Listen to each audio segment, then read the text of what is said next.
Namaskar, I'm Harpreet Kaur and I welcome you all to our live and interactive session. This is our 5-day, 5-hour online training program on digital footprints. You are watching us live on PM eVidya channels 6 to 12 and also on our YouTube handle NCERT Official.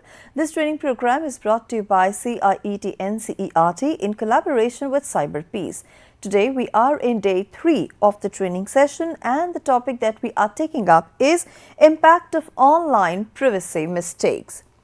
So we tend to make many mistakes online. We tend to share data at times intentionally or unintentionally that compromises our privacy, safety and security, and then this has ripple effects. So what kind of online mistakes we are making that of course are putting our privacy at risk, then what is this impact that we will be facing, the consequences we will be facing. We will be learning about all these things and also we will be learning about the remedies, the precautions that we should be taking when it comes to sharing online. For any queries, for any further information on the topic, or if you have been a victim of any such mishap, you can share your experiences with us as well. For all these things, you can contact us and you can speak to our expert directly. Please take down our phone number, which is 8800440559. Our email ID is training.helpdesk@ciet.nic.in and on our YouTube handle NCERT Official as well. You can send us your questions, suggestions and of course your feedback. Now to have a discussion on today's topic, we are joined by our experts. So please join me in welcoming Ms. Snigdha Bhardwaj. Ma'am is Director, Trust and Safety from Google. Ma'am, namaskar and very warm welcome to the session. Thank you, Harpreet. Ma'am, so we have been doing this wonderful training program where we are talking about digital footprints as an umbrella theme, and yesterday we learned about oversharing, the risk of oversharing online. We also learned how we can become first cyber responders. Now the thing is, we tend to share information online, sometimes intentionally, sometimes unintentionally, and we are living in a world where we need to impress others. There is a need, I don't know why, but in a need to impress others, in a need to leave some kind of impact, we compromise the safety of not just our own self but of our loved ones as well. So I want to understand from you that there are two very important things: mistakes, privacy mistakes that we're making, and the impact. So in a nutshell, please explain us, ma'am, what all you will be covering in the session today. Yeah, thank you very much, and namaskar and hello to all the students, the teachers and parents who are watching via NCERT. I do want to acknowledge and appreciate the effort which NCERT is taking on this very critical youth enablement effort. And I'm literally honored to partner with CyberPeace Foundation and NCERT on this critical curriculum as well. Just introducing myself, my name is Snigdha Bhardwaj and I lead the Trust and Safety team here at Google in APAC based out of Singapore. While my day job is all about keeping folks safe online, I'm actually very pumped up about being here today to help you all become the next generation of responsible digital citizens. So as part of my presentation today, I'm going to be walking you through some of the areas, tools, techniques available with us at Google, and how you can keep your data safe and your identity safe on internet. At the same time, I'm also going to be talking about some of the efforts which we take for our platforms to keep you all safe. And I know that there is this real awareness amongst parents, teachers, and students, while also a little bit of concern about the identities which we share online in today's ecosystem. And I think it's really responsibility and empowerment and respect for all of us to just maintain and ensure that we are responsible citizens in this endeavor. So I'm going to talk you through all of this today. And thanks, Harpreet, for working with me on this. And helping me with the slides. So if you just click on next, please. Sure, ma'am. I'll do that job, and thank you so much for making your presence felt, for being here. We appreciate your time and the energy that you'll be investing in the presentation today. So just a small request, you can go ahead with your presentation uninterrupted, and whatever questions we will be receiving from the audiences, we will take them up in the end. And now, as you said, I'm changing the slide. Right, over to you. Sounds great. Sounds great. Thank you. So first of all, before we play this video, I do want to share a story. I do have a kid who's 12 years old, and whenever, because my job on a day-to-day basis is about keeping kids safe, there are times when my kid comes and speaks to me about something which he's encountered online, and then I give him tips and tricks, but not all the time those tips and tricks work. So hence it is important for us to be digitally aware and make sure that as I was talking about, that your identity is safe online. And I also want to inform parents that we all may think as adults that young people lack certain knowledge. However, the truth really is that the current generation possesses greater intelligence than many can realize. And let's take a look at this video and we'll talk about it more. Sure. So let me play the video.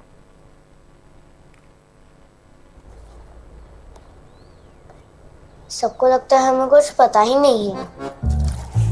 Is it because I don't drink milk? या शायद हम सारे दिन laptop से बातें नहीं करते? Can you hear me? Can you see me? Back straight, Ishan. To summarize, all you big people think that we are little stupid. Language, Ishan. आप सबने ना बहुत wrong. We are the kids of the internet और हम काफी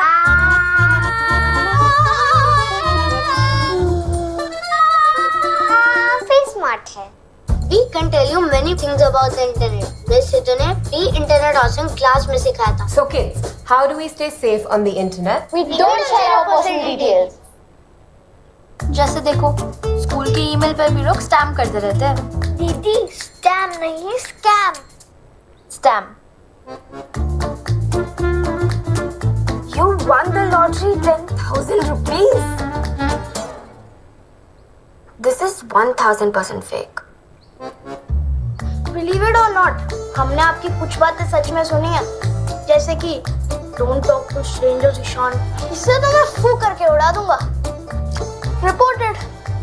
अब हमें एक advice they, never tell your password to anybody. Not even to your sister. बच्चे जितना समय इंटरनेट पर बिताते हैं, ऑनलाइन सेफ्टी उनके लिए उतनी ही इम्पोर्टेंट हो जाती है। गूगल का बी इंटरनेट ऑसम प्रोग्राम और इंटरलैंड गेम उन्हें इसके बारे में एक मजेदार और इंटरैक्टिव तरीके से सिखाता है, ताकि वो हर दिन सेफ्टी और कॉन्फिडेंस के साथ इस ऑनलाइन वर्ल्ड को एक्सप्लोर कर सकें। Be internet awesome. Right. So I just hope that video was enjoyable, and I hope many of you were able to relate to it. If you're not aware of our Be Internet Awesome program, you should just go Google it and you should search for it. It's an amazing way for you to learn some of the tips and tricks, as I said, in this world. At the same time, I do want to say that internet is integral to nearly every part of us growing up, right? So from your school assignments to leisure to staying in touch with friends, the digital landscape is truly an extension of our daily lives today. And then by empowering India's youth to embrace being awesome online, we all can play a big part in building more secure digital future for the nation, right? Absolutely. And it's not just for the kids and for the parents, it's for everybody in the society to play this role. And students, your involvement is specifically vital because you are the future generation of innovators, leaders, and AI adopters. So you have a key responsibility to ensure that this influential technology is managed with human oversight, with ethics and accountability. So please report as much as you can. Please talk to your parents about it. You are smart, you make safe choices online, but then you have to just adopt some simple habits like thinking before sharing, using reporting tools, and talking to trusted adults, right? Like, while something feels off, so that when you are safe and successful and you set your boundaries, you can absolutely slay this world. Okay, next slide, please.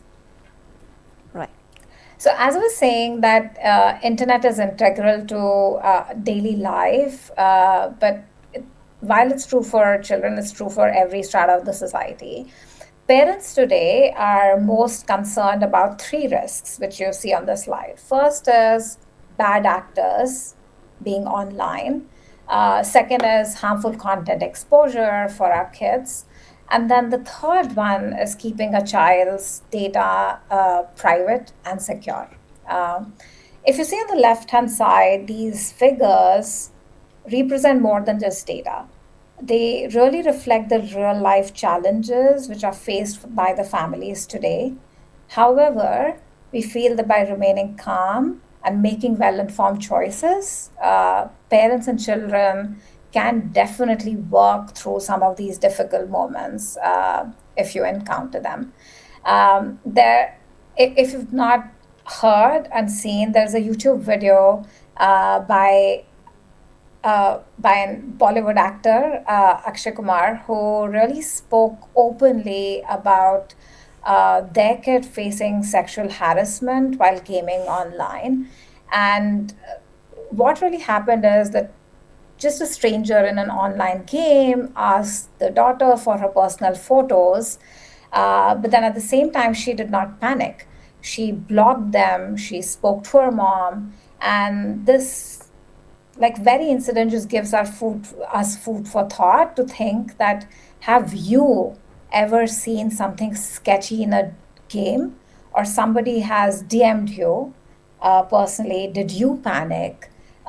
Or did you consult an adult around you? How did you react in that certain situation? Next, please. So at Google, our mission has always been about organizing the world's information to make it easy for everyone to use. Right now, that mission is all about artificial intelligence. You would have heard that word like a million times, but this is the most life-changing tech of our time.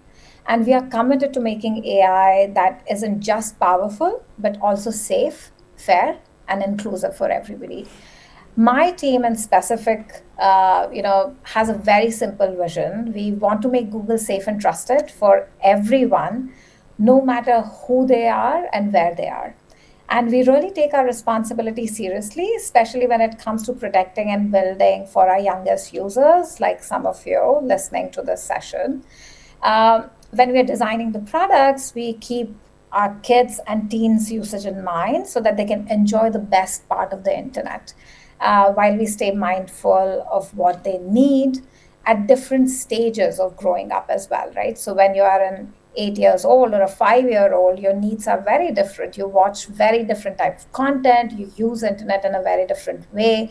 But then when you are a 12-year-old getting into middle school, secondary school, higher school, etc., your interaction with internet really changes, and it changes quite drastically in terms of how you seek information, how you digest content, etc. And we are quite mindful of that growth pattern. Next.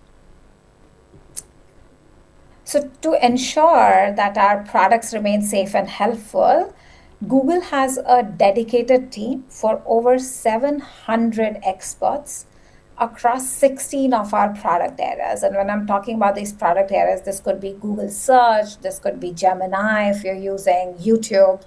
And all of these experts, they include specialists in education, cognitive development, and developmental psychology, which really looks at all of our product ethos and principles with a great scrutiny to make sure that the launches which we're having is fit for purpose for our youth.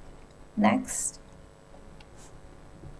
When it comes to designing of our products for kids and teens, we often sort of talk about some of our guiding principles as Maslow's hierarchy of needs, which is about protecting at the base, respecting in the middle, and empowering at the top, right? And protection always comes first. So default privacy and safety protection for kids and keeping data private for kids is really our basic and foundational need for all of our product launches. The next is respecting kids and their families and their own choices by offering them the flexibility so that they can decide what works for them. And last, we want to make sure that we are empowering you all, kids, to have age appropriate and delightful experiences. So making sure you use technology for good so that you can more safely explore, grow, and play online as well. And I'm going to elaborate on a few key initiatives to share the work across Google and how we empower our users to make these informed choices. Next. So at Google, as I was saying, safety is the foundation of everything which we do for kids and teens. Like we've got several default protections, which includes robust child safety protections, educational programs, which help protect kids from harm online and keep their data private and secure. If you click on next, please. Yeah, so when we're thinking about minors' data, we take extra precaution and care. So we proactively implement strong safety and privacy features for youth, which it could include limitations on location sharing, preventing ads targeting for youth, and then defaulting to most private upload setting in YouTube. We also provide clear age-appropriate information to minors about settings or controls, so such as bite-sized notices so that you can read through them and absorb and take informed decisions. And we know that kids and teens learn best in the moment, so we are continuing to experiment with ways to educate in the moments that matter the most. Next.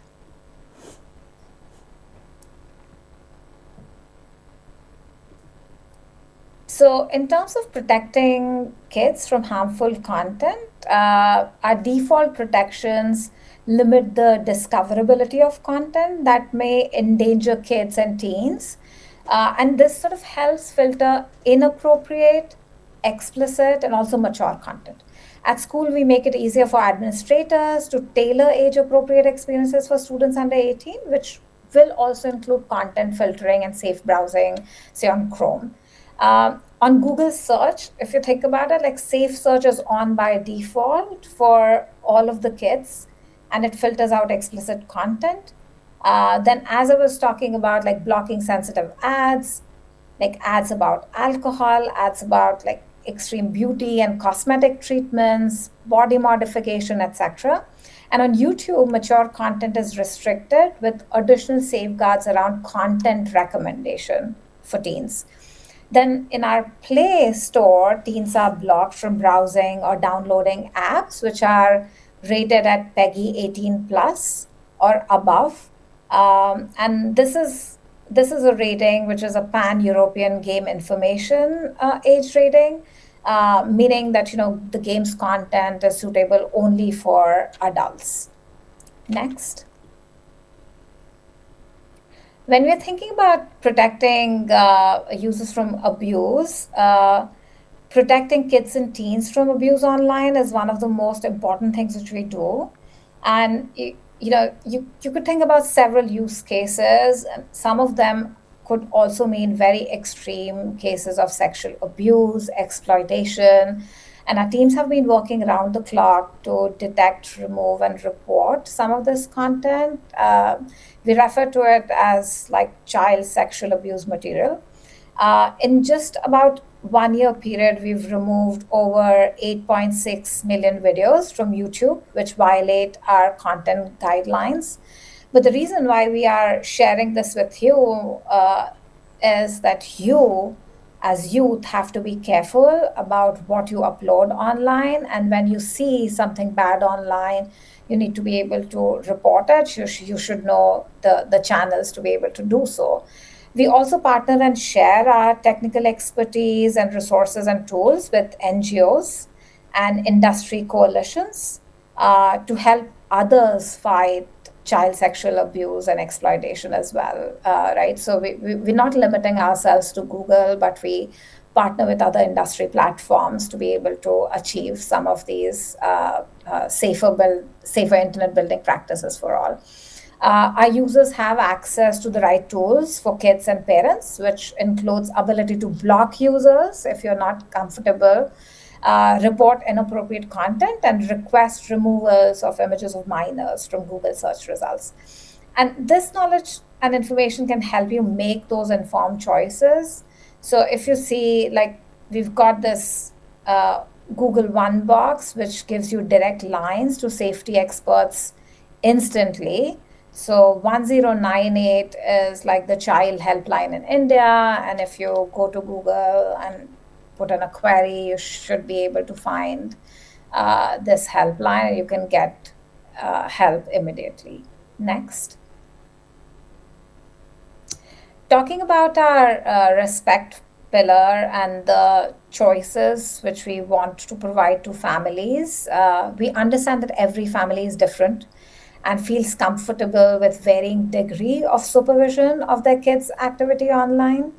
Next, please.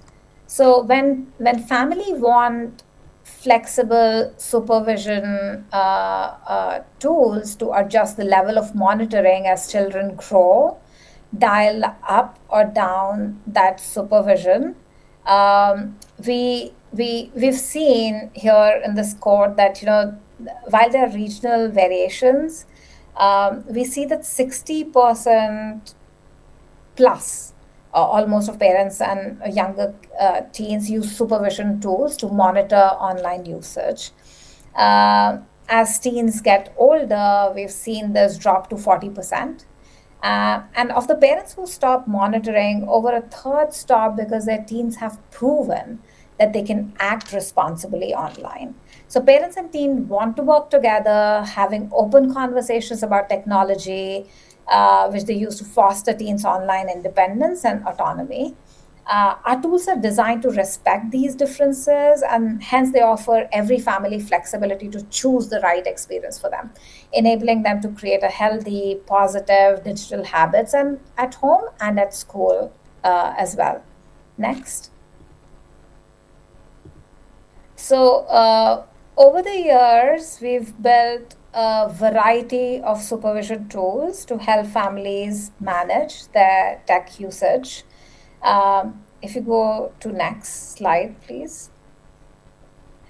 So Family Link, as was on the previous slide, like that has parental control offering. So parents can choose what content your children can access, for how long, when your children can have the screen time, and much more. When you come to YouTube, parents can choose from a range of experiences, as you see it here, for different ages and developmental stages. So we have YouTube Kids for younger audiences. We've got YouTube supervised experiences, where parents can decide the content corpus that is right for their child. We've got YouTube Teen Supervision, where parents can gain insights into their teen's YouTube channel activity. If you go to next slide, please. On Android, on the other hand, we provide digital well-being tools to help kids start to manage their own screen time use, because, as I said, you know, you're responsible for your own decisions, and we want to respect your choices. So these could include reminders to something like go to bed, or reminders to how much time have you spent online. Like, I have this focus mode set while I'm not a teen anymore, but then I have this focus mode set on my phone, where I really want to detach myself from online notifications. So while kids could do this, but parents can also manage who the kids can call or text their child on their child's Android phone or Samsung Galaxy Watch, for example, for kids. We've also recently launched something called as a school time mode to support distraction-free learning in the classroom. So, and for me, it works wonders, because when I'm in office, I can switch it off and I can fully focus on what I'm here for, which is the works. And you could do the same in your classroom. And school time mode allows parents to schedule the limited phone functionality as well. Silence the notification during school hours, and call text can be limited to parent managed contacts only, because we understand that there might be emergency in which you do want to connect with your loved ones. It is rolling out across all Android phones, tablets, and watches. Next. In addition to the serious stuff which we spoke about, we also provide some interactive and fun media literacy and digital citizenship programs across Google and YouTube that teach safe, positive, and confident online exploration. So over the years, we've built a range of high-quality, age-appropriate experiences. Some of those are like Play Expert-approved programs, which help parents find the best app content for their kids. It's vetted by teachers and child development experts for their design quality, enrichment, and content appropriateness. There's also something called as Google Kids Space, which is a kids mode on Android tablets with expert-approved content tailored to your age group. And then on Galaxy watches, parents can set up kid-friendly experiences with parental controls through the Google Family Link app. Next. As recent as December 2025, we have also introduced Google Pay's Pocket Money, which is a feature within its UPI Circle system, which lets parents securely give kids digital spending money with full control. It allows kids to make UPI payments without needing their own bank account, all managed by parents selling limits or approving each transaction. It helps children learn digital finance and responsible spending while parents monitor their spending. It also integrates with our existing GPay app for setup and management, which is awesome, and requiring the parent to have an active bank account link. Next, please. So when we talk about a third pillar, which is about empowering kids and teens to safely explore, grow, and learn, we believe that kids can discover new interests and ignite their passions when they're empowered to safely explore, right? Like, who would want to be always monitored, always followed? So we want to offer product and content experience that are tailored to meet the needs and interest of the kids and teens. And resources that teach the fundamentals of digital citizenship and media literacy to allow for this exploration. Next. As I was saying that, there are multiple products which cater to different age groups. YouTube Kids and Google Kids Space, which I referred earlier, like younger kids can explore, read, and play online, but it's a very contained environment, right? And if it is a contained environment, it makes it fun and easier for you to explore on your own. And we've made sure we've got safeguards in place which act according to your age. And when we're designing all of these products, as I said, that we've got a team of 700 people, these are like based on expert guidance and research findings, which intentionally focus on universal child development principles. It ensures quality, enrichment potential, and then content appropriateness, which is really, really the key here. Next. So you can't have a conversation at a tech company without talking about generative AI. We know families view the internet as a crucial tool that contributes to growth and learning of every child who's exploring the internet right now. And when it comes to Gen AI, our principles are pretty advanced. And we've been working through those principles for the past few years. So this is not new for Google. And our goal at Google isn't just to replace the essential human elements of learning and teaching, but we want to support the educators, to make learning more effective, efficient, and engaging.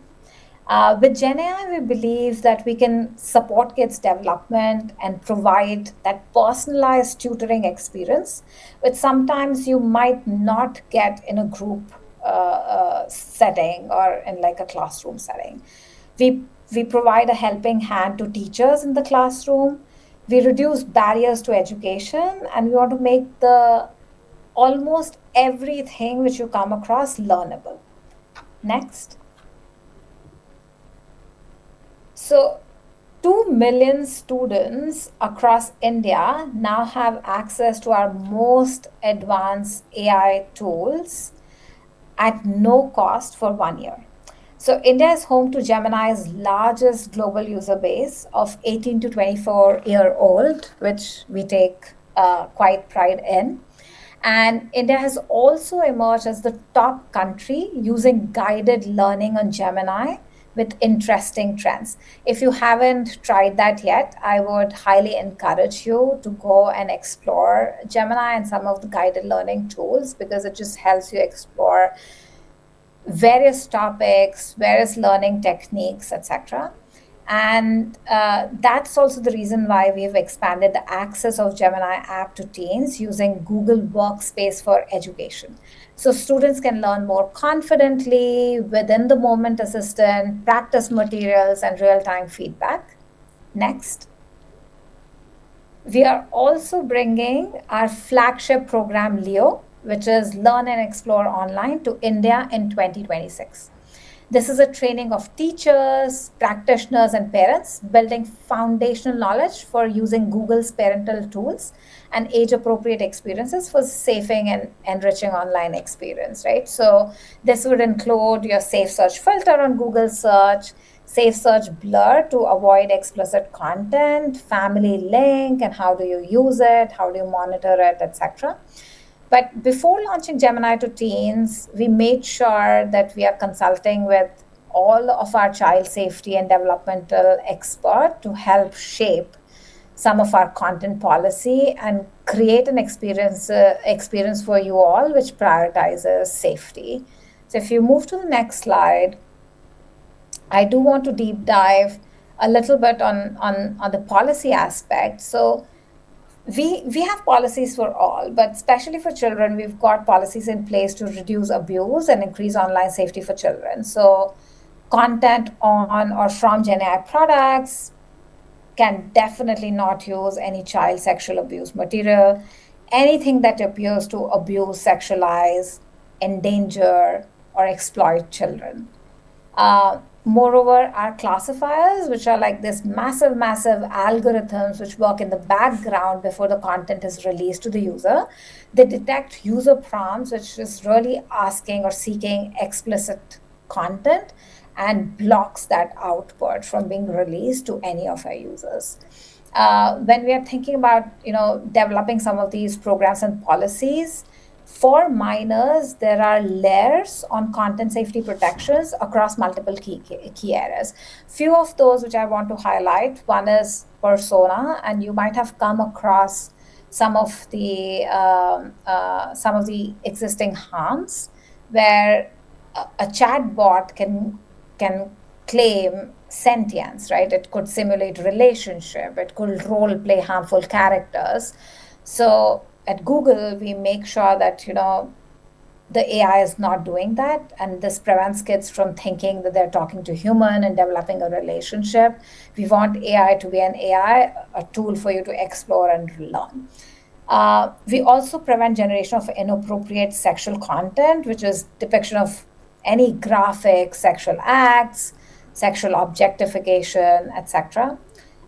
Responding to communications regarding very extreme ideas of, self-harm, regardless of the age, is also not permitted. Immediately, we refer to the user on crisis service providers, such as any hotline, which can help support you better. And our approach draws from our deep experience fielding some of these queries on search, and we've adopted that on our GenAI products as well. And absolutely taking more and more inputs extensively through our partnership and expert organizations. We also do not want students or kids to engage themselves in dangerous activities, age-gated substances, any sort of challenges like Tide Pod challenge, medical advice, unhealthy behavior. So we make sure that our products aren't responding to some of those content as well. And these protections are supported by always-on red teaming, which we do internally and also using our external specialists. We've got youth-specific onboarding and clear reminders on limitations of AI too. Next.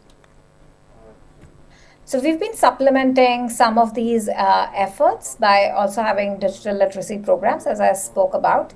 Our very famous program is our Super Searcher program. It has trained more than 25,000 teachers in India and has reached more than 1 million students and users. It primarily aims at equipping the students and teachers with the skills to engage critically and better evaluate the quality of information, including AI-generated content, using AI mode and search to find, question, and validate information. We bring this program to classes 5 to 12, B.Ed students, and then do outreach in low-income communities as well as women and seniors. This content on Super Search is available in 6 Indian languages apart from English, because we want to make sure that we are casting a wide range of our scope and making sure everybody understands this. Next. Yeah, so you all saw the video. Be Internet Awesome has been a long-standing program which has been designed to teach children the fundamentals of online safety skill. We also have our AI literacy guide, which is launched alongside Gen AI search features for teenagers. And this guide will provide you with tips for teens and parents on using AI responsibly. On YouTube, we've got programs like HitPods, and they are dedicated to teaching viewers digital citizenship and safe engagement online. YouTube's Youth Digital Wellbeing Initiative also builds on our long-standing efforts, and it sort of brings together the market leaders from around the globe to support a unified vision for the development of high-quality and age-appropriate content. This also includes Choo Choo TV from India. So our experience in child safety has taught us that it is best ensured when the whole ecosystem comes together in this partnership to further this agenda. And we want to make sure that, while we are pursuing this endeavor to continue to be a responsible partner in the ecosystem by our industry-leading effort, you all sort of come along the way and help us make this a more safe and cleaner ecosystem. Next. Yeah, I just want to make sure that, before I end this, there are 3 pillars which I spoke about in this entire presentation. And I want those to be the 3 key takeaways for you. First is protect. So you should use the 2-factor authentication and rely on the default safety settings as much as possible. Second is respect. Use Family Link to have a conversation about screen time. Don't treat it just as a restriction, but then as an ability to do the right thing while you're on the internet. And third is empower. So you should use the AI tools like Gemini for learning, but always verify the information. These are all LLMs, and hallucinations can happen. As you navigate the web, you should remember the mantra from the Be Internet Awesome program and the CyberPeace initiative, which is stop, think, and act. So please continue to do that. Please continue to be a responsible citizen, and you all are great leaders. We all rely on you to safeguard the future of internet and of India. With that, I just want to express my sincere gratitude for this opportunity, and thank you for listening to me. Thank you so much, ma'am, for sharing this presentation with us, where we, of course, learnt a lot about not to make certain mistakes, because they are certainly harmful for us, for our data and for our privacy. We have received a few questions on YouTube. So there's one very interesting question, because we have been talking a lot about AI. We're using AI in educational scenario these days, because in order to reach the last mile learner, in order to provide equity and inclusivity in education, AI comes really handy. So the person is asking, so can't we teach without this high-tech technology called AI? This is the question.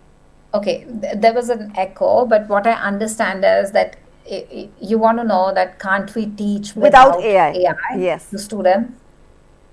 So the way we sort of look at it, and if you've ever heard Sundar say this, AI is like, we should always treat AI as an enabler. Like, AI is not a mandate.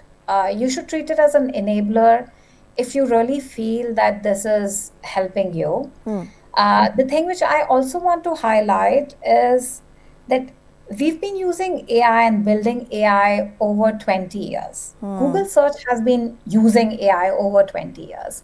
It's just that the part of generative AI and transformer technology, which is new and which was brought in just about 5 years ago.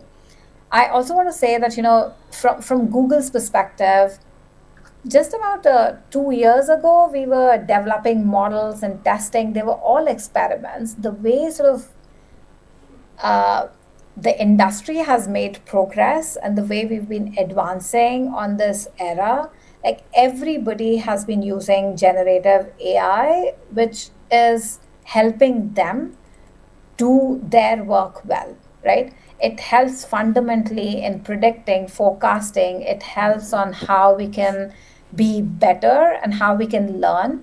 So the usage of tools is actually helping people learn better.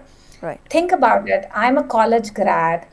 I'm searching for, and say maybe my subject is engineering design, for example, and I'm searching for information on, say, a top view and a side view of drawing a container, right? But I think I have to skim through multiple links in order to get that information. Now, with the help of AIO, which is AI overviews on search or AI mode on search, I can deeply explore that topic without having to go through multiple links, right? So it is just making the accessibility of information easier for our students. It is also helping teachers sort of gain more control over what they see. Like, sometimes students going to different links, it's difficult to monitor. But then, if teachers develop confidence on a Gen AI snippet or the way a product is working and the safeguarding principles around it, it's just helping people learn faster and be more efficient. So it helps with focus, it helps with velocity, it just helps with the information gain. So I don't think, I wouldn't say that AI is so new and you can't learn without AI. You've been learning AI for over 2 decades now. It's just this whole fundamental shift from AI to generative AI, which probably is more noise at this point in time, but you've already been progressing on that journey. Right, ma'am. So you just shared that how AI is very safe and secure, provided you use your wisdom and discretion while using it. There's another question the person is asking, because we're talking about keeping our kids safe online. You also talked about certain parental controls that can be exercised on YouTube and other applications. The question is that children are sharing their passwords and they're not informing their parents. Of course, they're hiding it from their parents. What to do in that scenario? Children are not sharing passwords and they are sharing their passwords with others and not informing their parents. So in that scenario, what should a parent be doing? So there are 2 ways to deal with it. First of all, I just feel, because I am a parent for an almost a teenager, and we keep having this conversation between me and my husband. Like, we both have different principles of how to raise kids, right? And on online, I think it is really, really important that with our kids, we have this open conversation about what they are experiencing online, facing online, etc. Because that is important. That just creates a good mutual understanding and a safer environment, a psychological safety between the family members. So that's one thing which we should continue to do and continue to talk, because not sharing password is a very small thing, but if you're not talking to your kid about digital safety and digital literacy, that could have higher sort of repercussions going forward. Because I do want to say that internet, while we're trying to make it safe, there are bad actors online always trying to trick users, and that trick can happen off platform or online, and that's why open conversation is important. The second thing is, what are the tools available to parents? So I think with Family Link, you have a full control over your child account, which will also include the passwords. So you should definitely try and use that, study about that. My child's account is added to my account, so I can monitor their activity. But that comes from you being proactive and opening your kid's account. Like sometimes when we are too restrictive about, no, we'll not open the account, then the child just goes and opens their account themselves, and that sort of becomes a problem. So I think developing that healthy habit of knowing that your kid is going to be online, and then how could you use the techniques and the tools available through Family Link and parental controls is important. Right, you're right, because somewhere we need to exercise caution while exercising control over our kids, because nobody wants to be in the monitoring thing 24/7. And in this digital age, we have to be extra cautious, we have to stay alert and updated, we have to be good netizens ourselves. Only then we can instill those values and those teachings in our kids.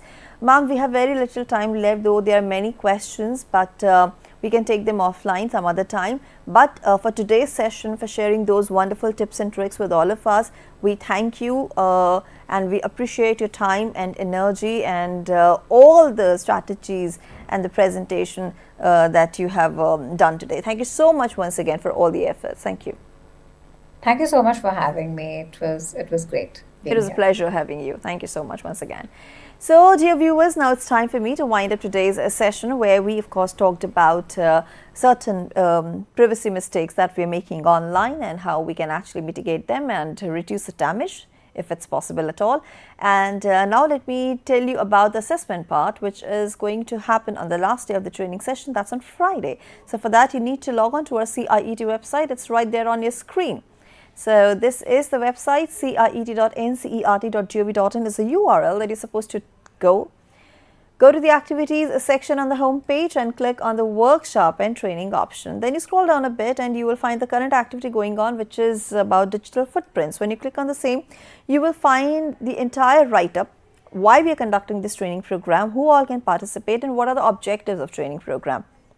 Then there is an entire program schedule where we are mentioning the title of the sessions, resource persons who are taking up these topics, and we are also uploading the videos of the training sessions. In case you're missing out on the live sessions, don't worry, we are uploading the videos here.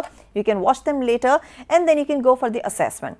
For assessment, there are certain steps you need to follow. I'm sure that by now most of you have already registered yourself and also following the step 2, which is watching all the sessions very carefully.